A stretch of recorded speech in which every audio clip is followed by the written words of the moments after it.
All right, guys, as we are just a little bit after 4 o'clock, and I think we've got almost all of our attendees in, I want to welcome you and thank you for joining us with this special keynote address from Kristofer Geddie of Venice, Florida.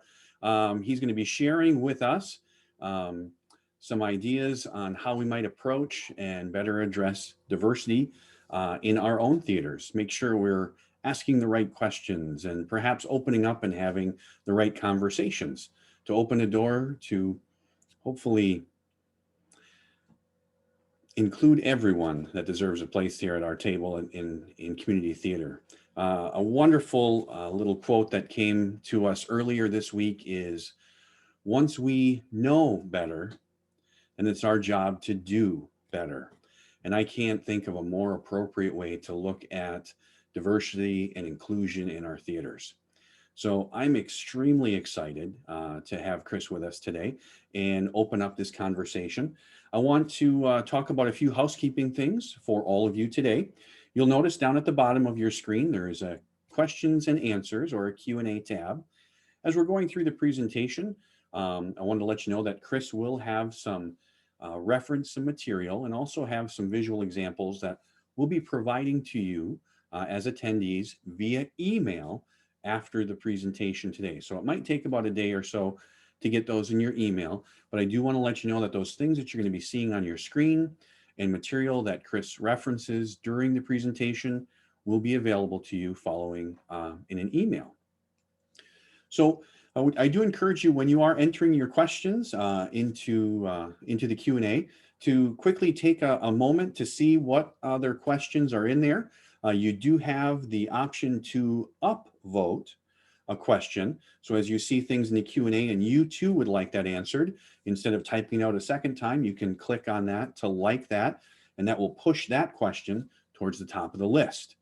Also, we do have the chat available if you were looking to address a technical issue or you have some questions that you didn't want to go out to Kris. You can click on my name and you can use a private chat to reach me, and we can communicate that way as well. Really, again, very excited to have you guys here. I'm not going to take up any more of Kris's time, as we do have a couple of other things later on this evening, our annual meeting, as well as our roundtable on where do we go from here, post-pandemic theater. So without further ado, I'd like to introduce Kristofer Geddie. Hello there. Hello, hello. I'm going to get right to sharing my screen, but I do want to say thank you all so much for this invitation. And I look forward to the conversations that we may begin. So let me share this screen for you and get all of my other stuff out of the way, and we can go from there.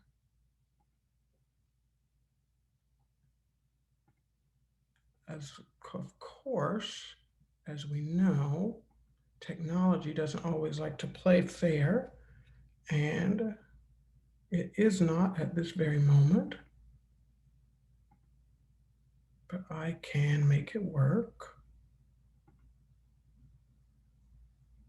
Okay, there we go. I think everyone should see this now.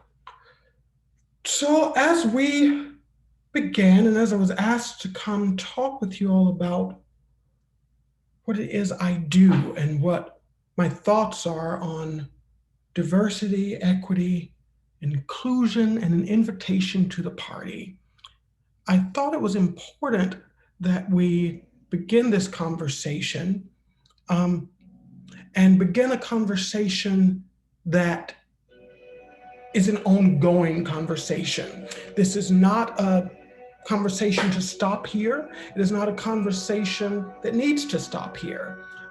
You'll hear in the background, just because I love it, some William Dawson. And this is Hope from his Negro Folk Symphony that we may get to talk about briefly in this presentation, but know this music, know William Dawson, and we'll think about him later as we talk about diversity, equity, and inclusion.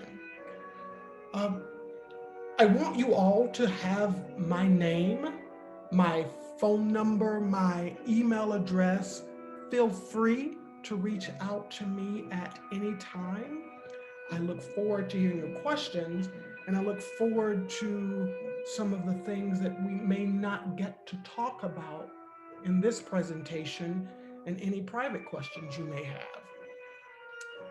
So let me give you a little bit about who I am and what I came to do in Venice Theatre, which is where I am now. I am currently Director of Diversity and General Manager at Venice Theatre. I'm gonna let William Dawson do his thing for a moment. So, one of the things that I want you to know is I came to Venice Theatre in 2010. So almost exactly 10 years ago, there's a few days in there, but I came to Venice Theatre as an actor. And then we started looking around the theater and we thought about a director of diversity. And Murray Chase, the executive director, and we talked about what that might mean. And we applied for a grant for the job, and it was the first director of diversity that I knew about in a theater. And my job was to include helping facilitate more multi-ethnic productions, which would broaden our clientele and our volunteer base. Number two, diversify our outreach programs and our service area. Number three, expand our audience to include more people of different ethnic, economic, and cultural backgrounds. And number four, diversify our education programming and clientele. And that was the four areas that I was supposed to work on. Granted, over those 10 years, these 10 years, that has expanded a lot and expanded to do much more. But that was the original intent. And as we started delving into it, we realized there was more to be done.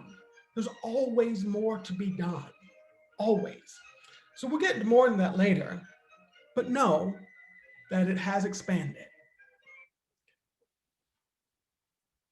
So before we talk about any conversation of diversity, equity, and inclusion, we need to understand the framework and have a working knowledge of what it means. And there's lots of definitions out there for lots of different things. But diversity really just means all the ways in which people differ. That's what it means. The Webster Dictionary says it's being composed of differing elements, variety, especially the inclusion of different types of people, as in people of different races or cultures, in a group or organization.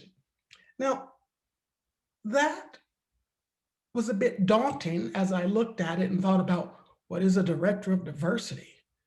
Because everything I'd seen about a director of diversity had to do with human resources and doing that sort of work. That's not what I wanted to do. And 10 years ago, back in 2010, 2011, we didn't use this next phrase, inclusion. It was a new word then, although not technically a new word, but inclusion means just bringing everyone together that traditionally has been excluded. And the important part of that is bringing people into the processes and the activities. And the key word there is the decision and policy making, bringing people into those positions. And it's not about giving up power. It's about sharing power. And the next key word we're going to talk about here is equity. And I put it in the center here because equity, this is a really simple definition, giving everyone the tools they need to thrive, though not all the same. And it's all about reframing the lens and how we see things. And there's this great graphic that I'm going to show you now that people use to talk about the difference between equality and equity. And this image has changed a bit over the years because the image itself has gotten more equitable. The original image was of three men, seemingly white men, looking over a fence. So we've changed that. So now we have three humans of maybe different ethnic backgrounds, and we included a young lady. So we see that. And we also see one of the issues with the old photo was that they were playing football or they were playing baseball. Let's look at the most recognized sport. So we've even changed that to soccer. So that too is helping make even this image more equitable. And we'll see that the person on the right is not standing anymore. This person's in a wheelchair. And we see we're trying to make sure that that person is the same or not the same. It's not equal. It's equity so that they too can see the game. Now, my issue with this image still is the fence. Why is there a fence separating these people? Let's work on that one next. But this is a brief overview of diversity, equity, and inclusion. And you'll see that during this presentation, I try to reframe the entire conversation, things from going from left to right. Maybe we don't read words left to right anymore. And one of the things I'm famous and I love saying is, yes, we all want to think outside the box. How about this? How about we just throw the box away and keep the memories? That is what I want to see happen. So before we go further, I do want to say what we're going to talk about here. And as we said earlier, feel free to ask questions. Feel free.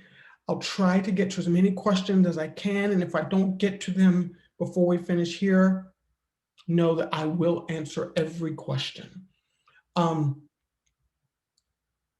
Over this time, we're going to talk about some things that may be uncomfortable. And if they are uncomfortable, that's okay. It's okay to be uncomfortable because you're all here because you want to know. And it is a chance to look back and a chance to look forward. But this, I don't have all the answers. I don't have them, and we don't have them. None of us have all the answers. We're all trudging forward to try to do the best we can. And all of us are in different places. The things that work in Michigan may not work in Florida. The things that work in Mississippi may not work in New York. That's okay. But what we can do is be a sounding board, a springboard for ideas, and working together, we can do this. So in your questions that you may have, feel free to ask those things you may not feel comfortable asking. This is a safe place. No one's going to hurt you. But in this work, I will say, this is not the place to foster guilt. We don't have time for that. We have to move forward. So do your apologies to yourself, do your apologies to the world, but let's move forward to progress. This is words. There's lots of words that we see out there, lots of words that are going through as we move through this world, this new not even post-pandemic world, this new world. The words are power, and the words are important that we have. And there's a few things I've included in the handout that you will get by tomorrow that will help all of us. There is a diversity style guide that the AP uses, and it breaks down things to talk about, how do I use this word? What word should I not use? What word should we use instead? And it's a great, great tool. And Georgetown University has published some anti-racist glossaries that are incredible, incredible resources. And one of my favorites, feel free, and I'm sure I'll send it to you as well, but the racial equity tools, sorry. They go in depth of just the vocabulary and how we frame the vocabulary and what it all means. As you see for these images I have here, there's words all over the place. Like white privilege, what does that actually mean? And BIPOC, and what is it? And there are clear definitions. And the one thing I will say in those definitions, and something that I didn't realize until there was some fan mail received a few weeks ago at the theater about what I was saying about Black Lives Matter. And there's an important distinction that people need to understand. Yes, Black Lives Matter is a movement, but Black Lives Matter is also a sentence. And that there's a clear distinction there. And I think a lot of us are missing that. So it's the words. The words are power. And when we soften the language and start overusing the words, which is one of the big issues with some of the words we're using now, we get complacent and it doesn't matter anymore. They're sanitized. Diversity is a word that has been sanitized because we've used it and made it a buzzword for grants, not an actionable word. So let's think about that as we move forward. And as I said, look on the right, questions. I'm always up for questions. So if you have some, send them away.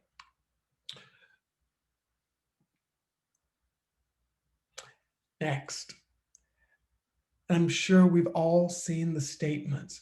After George Floyd and Breonna were killed, there were lots of statements made by theaters, and the lack of statements made by theaters.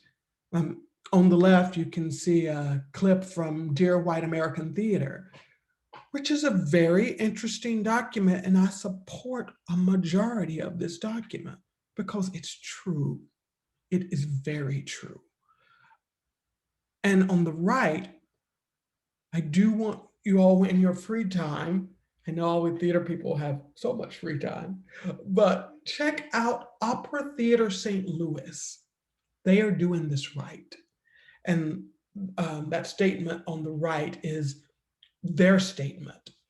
So we've seen the statements and we've seen what people are doing, but now we need action. And there's been back and forth about, does my organization need to make a statement? Do we not need to make a statement? Here's what I say. If your organization or community is not ready to embrace this change or embrace what your statement may mean, don't do it. You don't have to do it. But if you decide you want to change and you want your organization to change, then this is what we're going to be talking about for the rest of the time. How we can help your organization and you to change. Like I said before, not any one size fits all, but we have to make a decision. We know now, as Jamie said earlier, we know now, we can't claim we don't know. It's not possible. So on the next slide, I see there was a question, so I'm going to look at it when I go to the next slide, is a very interesting video that's just a 3-minute video that I want to show you as well. But I call this real talk. And here's where I come in, and this is my personal opinion. Nobody's perfect. And as I said previously, you may not be ready to do this yet, which is okay. But realize the act of not saying anything is saying volumes.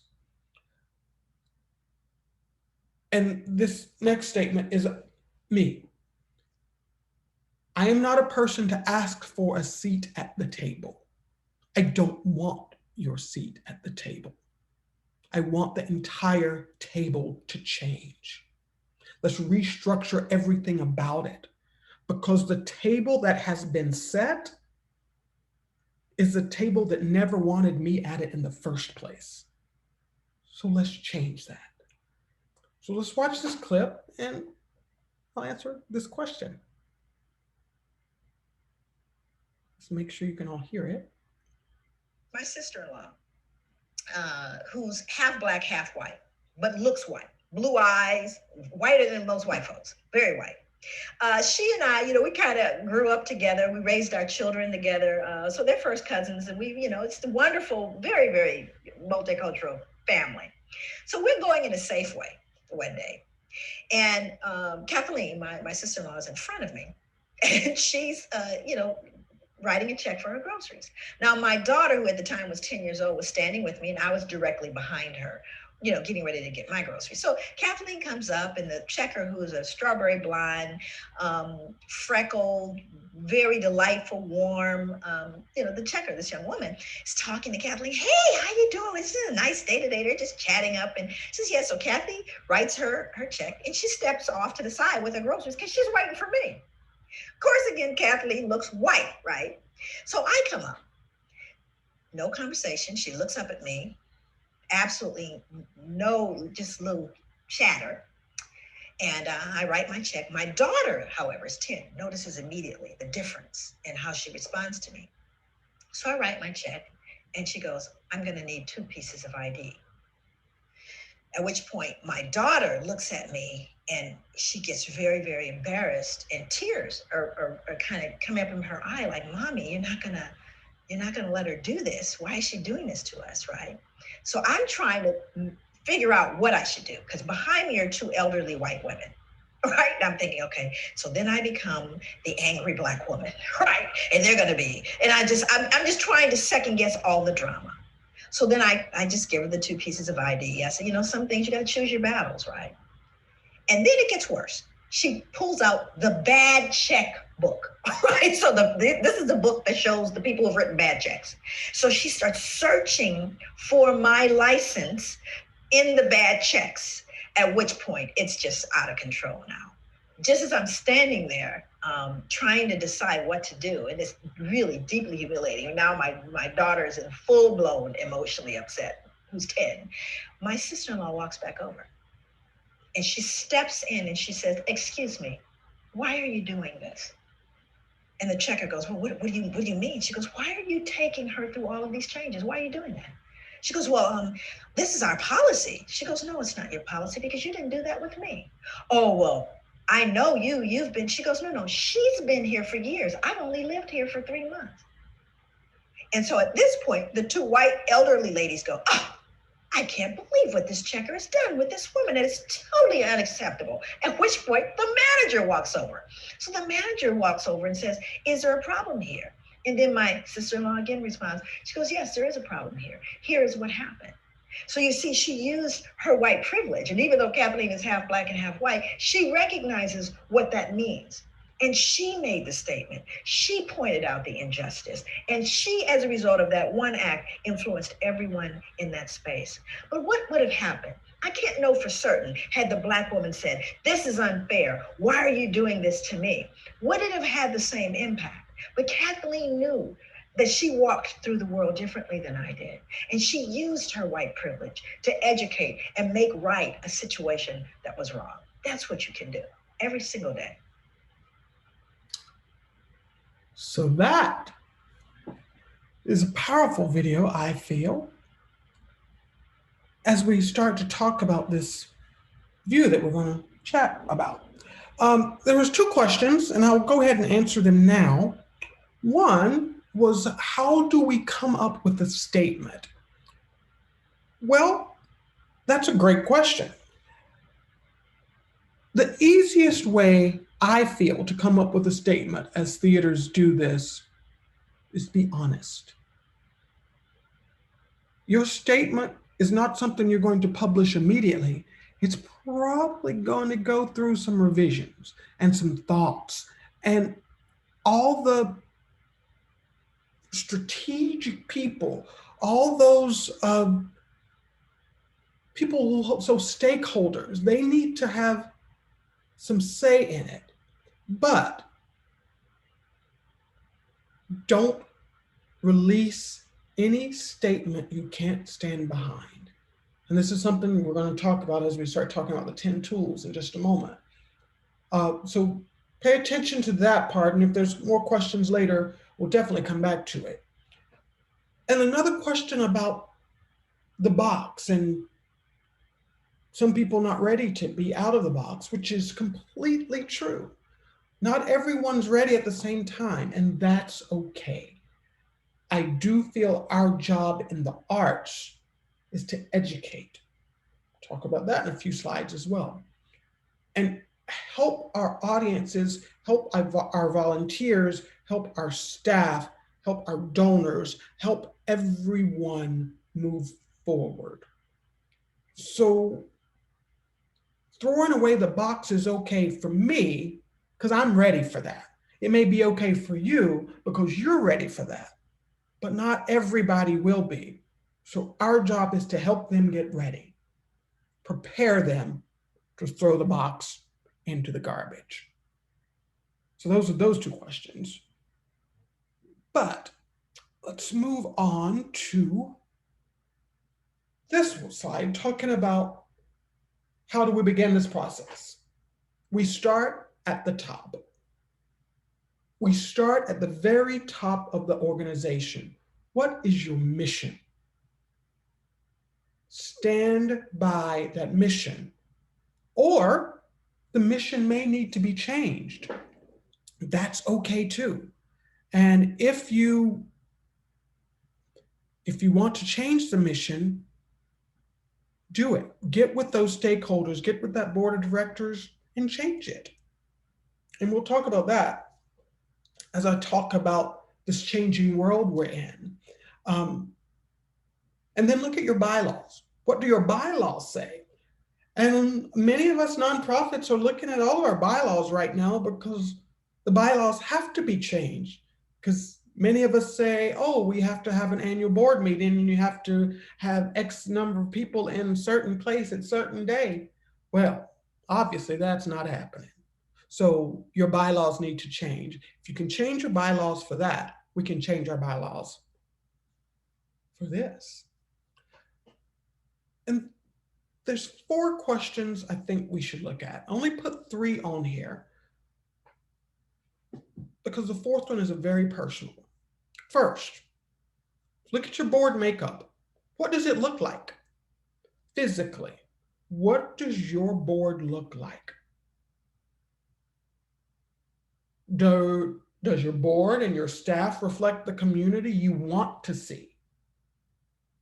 Not the community you have. Does it reflect the community you want to see? Does your audience reflect your community? Are they the community that you know there? Or are they just the standard community that's been coming to your organization? Think about that. And then let's use that lens to frame the rest of this. And the final, very personal question I have here is, does your organization fit within your moral compass? Answer that question. And once you answer that question, it's going to help you immensely. Okay? So let's move on to the 10 tools. And these 10 tools, if you look at this invitation to the party here, this is a book by Donna Walker-Kuhn, and it will be supplied in the information on how to purchase this book, because this is a book I got back in 2010 when I accepted my job at Venice Theatre.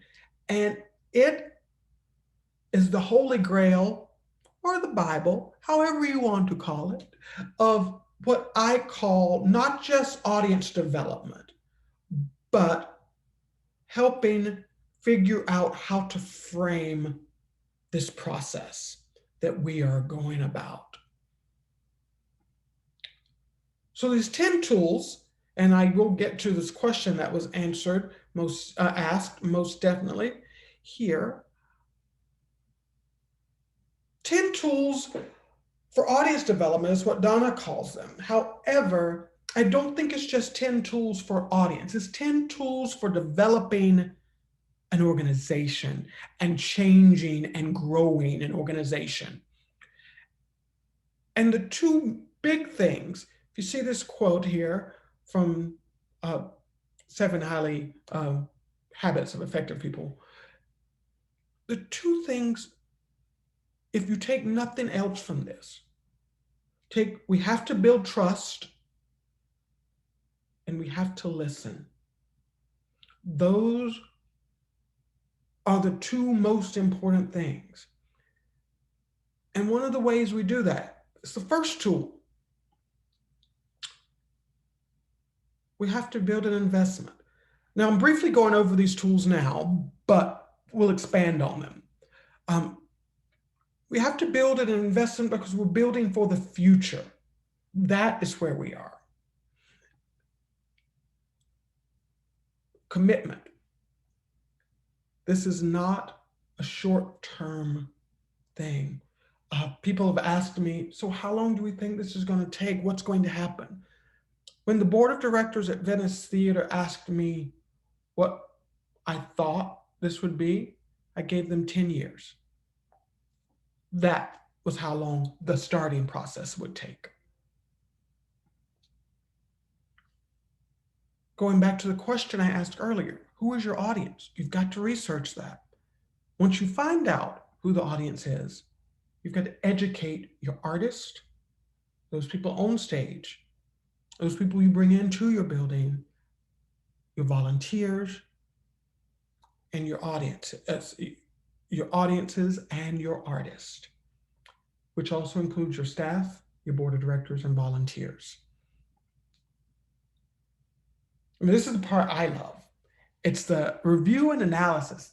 Now it's time for all us math geeks and nerds to get out there. This is where the work comes, because at some point, we do have to have some data to back up the stuff that we used to call, oh, what's the feel-good stuff we do in the arts? Well, just remember, we used to call the stuff, what we call the feel-good stuff, is just equity and equality. So think about that. So there's 5 more tools. The most important of this one, and is one that all of our parents taught us is follow up, keep your promise. Simple. Partner with other organizations. I know a lot of us talk about that. Partnering and helping with other organizations and having other organizations help us. We'll talk about that a little later too. This is where the building the bridge comes. We are not here to say, oh, come in our house. Come on in. We're perfect. We need you to come over. It's not that. That bridge goes back and forth. It's not a one-way street. And we have to extend invitations. We have to extend invitations because traditionally these invitations pulled many, many years ago. So it's going to take some time to get them back out there. We have to create value. We have to make it worthwhile. Why? Why should someone want to come into your building? Why? And the thing we forget a lot is just a thank you. Give folks a thank you. It means a lot. So going on to the first thing I talked about, this investment. Know that we're planting seeds for the future. And like I said, it's not going to take a few days. It's going to take some years. That's what this is. So know that. Tell everyone up front, this is what it's going to take. So this is where it starts talking about that, making a statement. Once you've made that statement, know that you have to stand by it. This isn't about filling seats and the bottom line. This is providing a foundation for your community and making sure it meshes with your mission.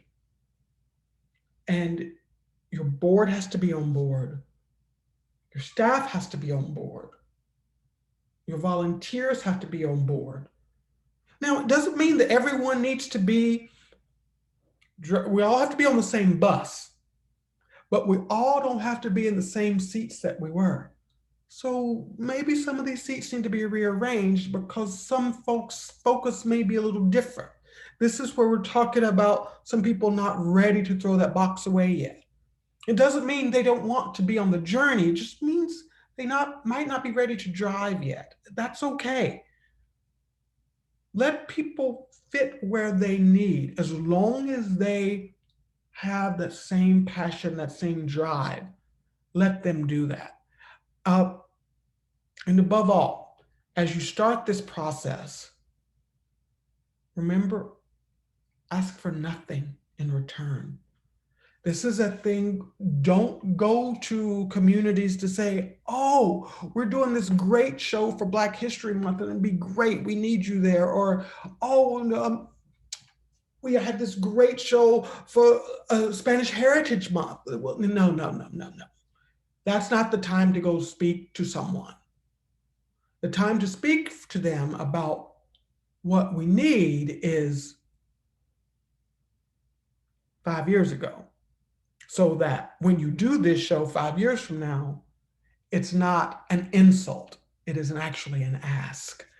There's a question here about how do we get our leadership and how do we stop them from procrastinating? This is one of those moments where I'm a little ruthless. We've had years to procrastinate. Years. If we're not going to do it now, when are we going to do it?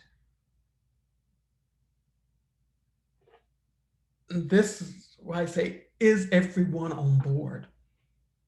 Those people that want to help and just aren't ready to go as far, that's okay. But they still have to be on board, because then that goes back to your moral compass. Do you want to be a part of an organization that is not moving forward? Make a decision. and we'll get to that one too. And it's a hard thing to do, but hopefully with some of these steps, because I'm not saying that all these steps I'm talking about have to happen tomorrow. They're not going to happen tomorrow, but the stepping forward, it has to be a motion forward. Granted, there's going to be a lot of steps back because there's going to be some obstacles. There's going to be many obstacles, and it's going to hurt. It's going to hurt a lot, but you're doing the right thing. Keep moving.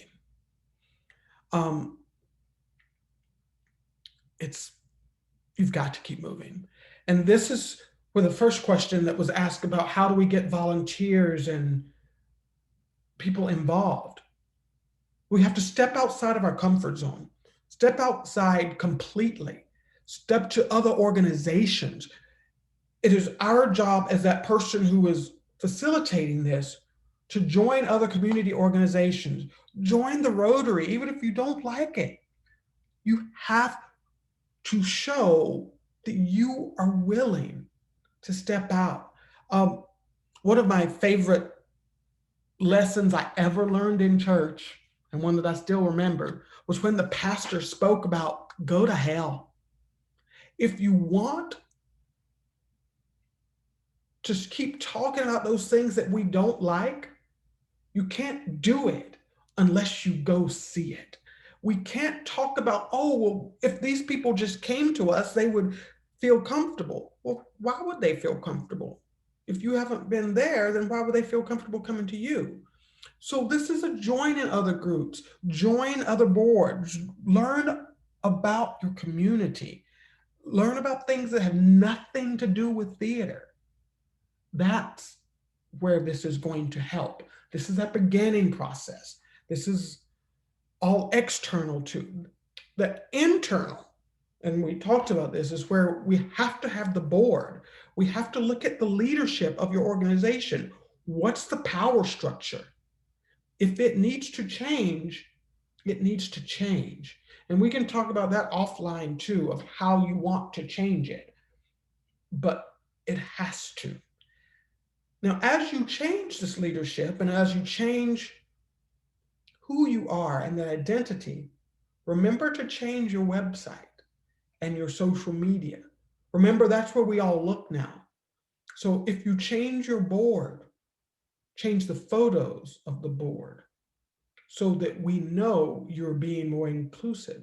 That is not about any written statement at all. That's just do it so that the world sees. And don't do it with any fanfare.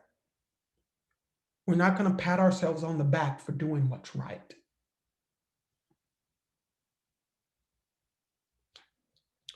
So after we've done this, and this is not that last page was not a 3-month, 6-month, maybe 6-month process. Now, as we do that, we're also doing that researching thing. We're finding all that quantitative data so that we know what are our ticket buyers like? What is the percentage? What's going on? How is that working? What are the statistics? Who is coming? Who is not coming to the theater? And then we do have to sit down, ask those volunteers, ask those people, why have you never been? Why have you never been to our space? What are their obstacles? What's happening? Why is it working? Or how's it not working? But then we're informing the community too. So after we do that, we get that data, then we tell the community, tell them what we want. But remember, as you are talking to people, the questions you ask are important, but more important is how you ask the questions. When you ask the questions, listen to the answers. Listen to the answers and do what they say. You don't have to do what all people say, but do what people say and do help them know that you are listening. This isn't the place for you to talk about I'm so sorry this never happened. We know that. It's good. Let's just move forward. Let's keep going. And find that one key community leader who's on your side. That's going to help to build the trust that you're going to need to succeed. Now we have some review and analysis. Because your board's going to ask you, we have to prove this works. Well, do it. Show them exactly what we're going to do. How does the information that you've gathered, the research, how does it integrate with the mission? What can change internally? What can change externally? And the most important thing here, after we have created the plan and know what the expectations are, again, go back to the community, go back, circle back, talk to them, talk to the community and say, look, here's what we discovered. Here's what we're going to do to fix it. Here's how we're going to do it. Here's the plan over the next 2 years. Here's the plan over the next 10 years. But tomorrow, here's how I'm going to start. And it is that. Tomorrow, here's how I'm going to start. Because you have to start immediately. And you have to keep your promises. And once you do that, then we'll finally get to some inclusion, and we'll finally get to a place where we can start building partnerships and building bridges and repairing all those broken promises of years. Because if we don't intentionally include people, we will exclude. And as we're doing this, we have to create value. We have to open the door for people. And this is one of my favorite things too, talking about opening a door after we send the invitation. That's what we call outreach. A lot of us have education outreach departments. We've done that. But when we say this, you know what? This door doesn't work. This door isn't going to fit. Cut a new door, build a new one. It's okay. That is when we can actually engage people. When we start taking the ideas that the community gave us and bringing them into the theater. We're creative. We're artists. Figure out how to make it work. And then this one is one I didn't understand when I first read from Donna. Free tickets don't create value. It doesn't create any loyalty to your organization. There's ways to do free tickets and there's ways to encourage people to come, but it's not a free ticket alone. Giving it value builds trust. It means you mean something, and it helps people develop a sense of purpose. And above all, be kind. Be kind. And thirdly, be kind. Say thank you. Make sure people know that they matter. And this is, I go back to that thing about people not knowing the difference between Black Lives Matter, the movement, and Black Lives Matter, the sentence. If people matter to you, tell them they matter. That goes so much further, and it's going to build trust for your organization. People need to know that you care. We're so far apart from each other these days. When you see someone, see them, hear them, listen to them. And this is what my mother taught me, and I didn't realize it was important until 30 years later. Send a thank you note to all this community leaders that gave you time as you're building through this process. It's going to take years. Send a thank you note, not an email. Above all, do your research. Figure out who the constituents are. Figure out what you want it to look like. Number two, build the trust. The trust that you're trying to build in many places is trust that was pulled away 50, 60, 70 years ago. So you're not going to build this trust back in 1 decade. It's going to take some time. Send out true invitations. Let people know that you want them in your building. You want them in your organization. And when they get there, make them feel welcomed. And this is one that's very interesting. Follow the money. Where an organization puts your money, their money tells you where their priorities are. And many of us are nonprofits, so we can find out where people's money is going. So think about that in all of your endeavors. Trace the money. I've gone through this pretty quickly, but we do have time briefly for some questions before I share final. So I'll go ahead and share a final, and then there may be some questions at the end. So real talk again. Be wary of the savior complex. We're not coming in to save people. Remember that. That's not what people want. And this is one that we saw in the last video. Leverage your privilege. We all have our own privileges. I'm privileged to be able to talk to you today. I am using my privilege to tell you what I think is important. Do that. It's important that you do it too. And as you're doing that, shine a light on racist behavior. People need to know what they're doing. And finally, make your decision.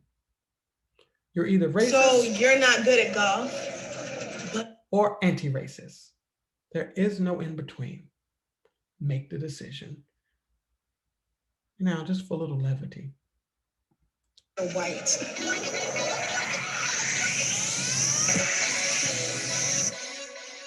People of color have to deal with racial microaggressions every single day. So microaggressions are those little unintentional insults that basically see people of color as stereotypes, which got me thinking, what if white people had to deal with racial microaggressions? So like, where are you from?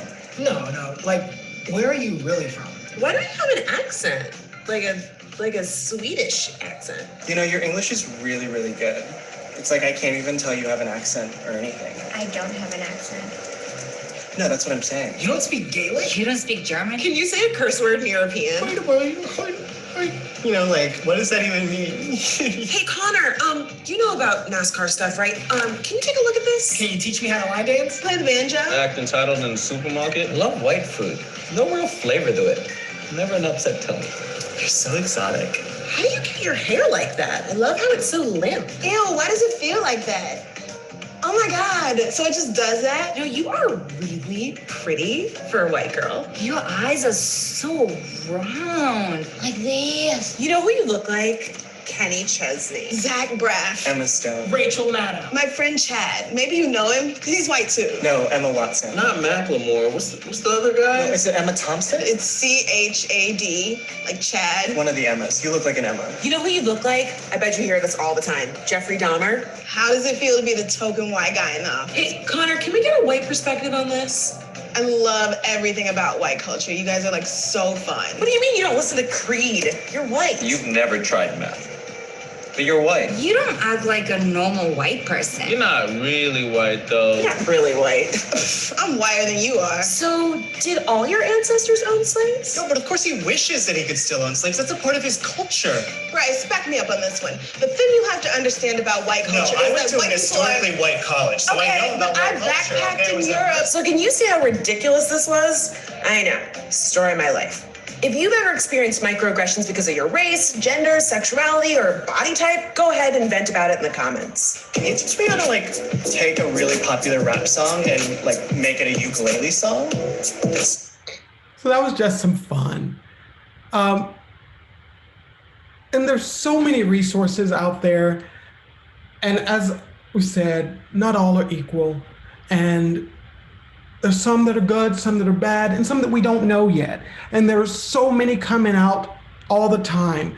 These are some that are going to include for you racialequity.org. Georgetown has a lot, and diversitystyle.com.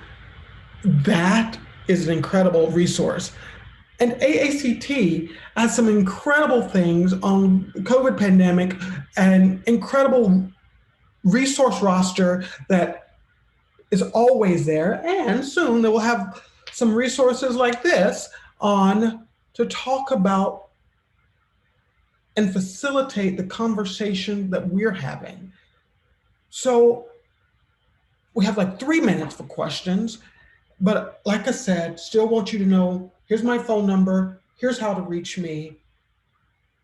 And I'm going to answer this question. How diverse of a population do you have in Venice? So this is interesting. I am part of the 1% in Venice. I'm so happy. We have 1% Black people here. Woohoo! And that is the truth. When I came here, Venice was a 0.6%. But like I said, are we trying to find the community that we want and know our community is becoming? Or are we trying to stay the community we have? Because people are not going to move to your community if they're not welcomed to your community. So remember that as well. And the inclusion portion of that is we're community theaters. So a lot of it's not about being from this part of the community to that. People will come to you if they want you. There's a question about how many theaters are in Venice. Sarasota County has 13, 14 stages, but Venice is a city of 20,000, and Venice Theatre is a community theater on the island of Venice. And that 20,000 varies during snowbird season, and it will probably vary a lot this year because we're just not sure. So answer that. Let's see what other questions I have. And yes, I will answer. So if there's questions that I have not answered, let me know. But other than that, Kris? Yeah.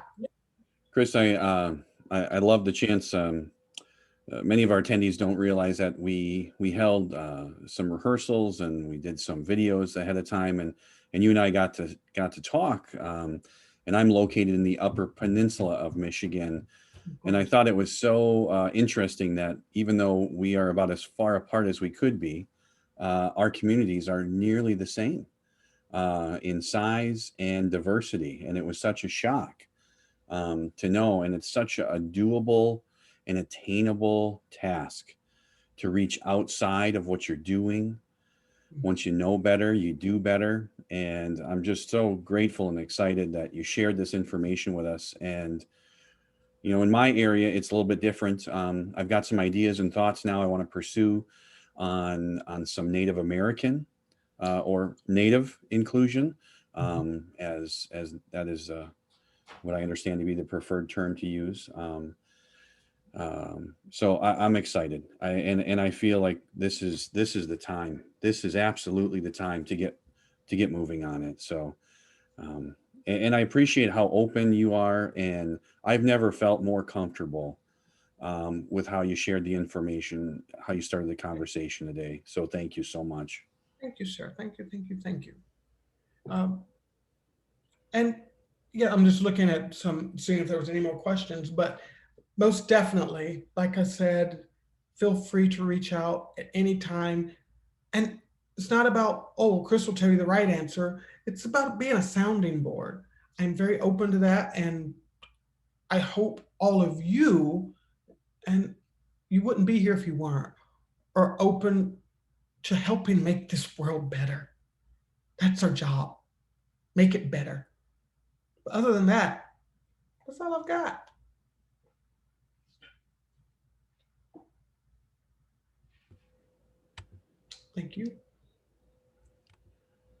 Kris, thank you so much again for sharing what you have today. And I want to remind everyone as well is that we are going to be sharing Kris's visuals today that he had and some of the reference material. So please keep an eye on your email here in the next day so that we can see those documents coming into you. And you've been absolutely so gracious to share your personal contact information, and believe it when he says it, he's very, very approachable and very interested in helping you make change. So I know that there was maybe not everyone caught some of the Q&As that came across, but if you take a look at them now, there's an individual that asked, is now the right time to reach out to my board? Is now the right time to have this conversation? And yes, now is the perfect time. Now is the perfect time to start working on this change. Oh my gosh, anybody who's been in a successful theater or forging through a theater knows that change is the only way you're going to be around, you're going to be relevant, you're going to be doing the right thing for our art, because we are a reflection of humanity. And we have to do it. We have to stay connected and engaged. So tremendous message that you shared with us today, Kris. Thank you so much. Thank you for your openness and your willingness to share. Thank you to all of our attendees. I do want to take a moment to remind everyone that Community Theaters Association of Michigan we still have a couple of sessions here left today. We've got our annual meeting, which is happening right now. We're going to start probably in just a few minutes. And then we also have a roundtable discussion that's going to start at 6 p.m. Eastern time about where do we go from here? Where as a community theater, where do we go post-pandemic? How do we start forging ahead from where we're at now? Keeping people safe, keeping people included, taking the steps to be better than what we were before. So please consider joining us. Again, my thanks, Kris. Thank you. Have a wonderful evening, everyone. Thank you so much for attending, and hope to see you in the meeting and the roundtable later.